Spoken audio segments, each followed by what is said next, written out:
Rajshahi collegiate স্কুলের দ্বিশত বার্ষিকী উদযাপনকে ঐতিহাসিক মিলন মেলায় পরিণত করতে সার্বিক সহযোগিতার আশ্বাস দিয়েছেন ভূমিমন্ত্রী ও বিদ্যালয়ের প্রাক্তন শিক্ষার্থী মোহাম্মদ মিজানুর রহমান মিনু। এ সময় বিদ্যালয়ের প্রাক্তন শিক্ষার্থীদের যার যার অবস্থান থেকে কিছু করার আহ্বান জানান স্কুলের প্রাক্তন শিক্ষার্থী সেনাপ্রধান জেনারেল ওয়াকারুজ্জামান। শুক্রবার রাজধানীতে রাজশাহী কলেজিয়েট স্কুল অ্যালামাইন অ্যাসোসিয়েশনের উদ্যোগে আয়োজিত অনুষ্ঠানে এইসব কথা বলেন তারা।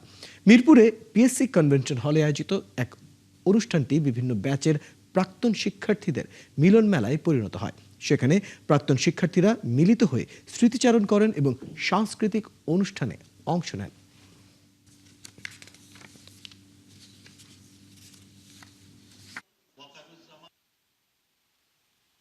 আমরা আমাদের হেড স্যার, অ্যাসিস্ট্যান্ট হেডমাস্টার স্যাররা এবং আমাদের সাথে স্কুল শিক্ষকদের আমরা খুব কমই তার চেস্টের উপর থেকে আইসাইট বা মাথা আমরা দেখতে পারতাম না।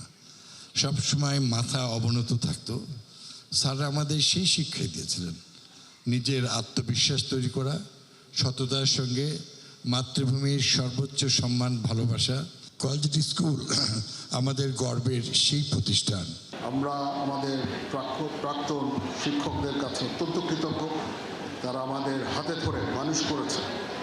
আজকে আমরা যে জায়গায় আছি আমরা অবশ্যই আমাদের শিক্ষকদের শ্রদ্ধা করব, যারা আমাদেরকে তিলে তিলে গড়ে তুলেছেন।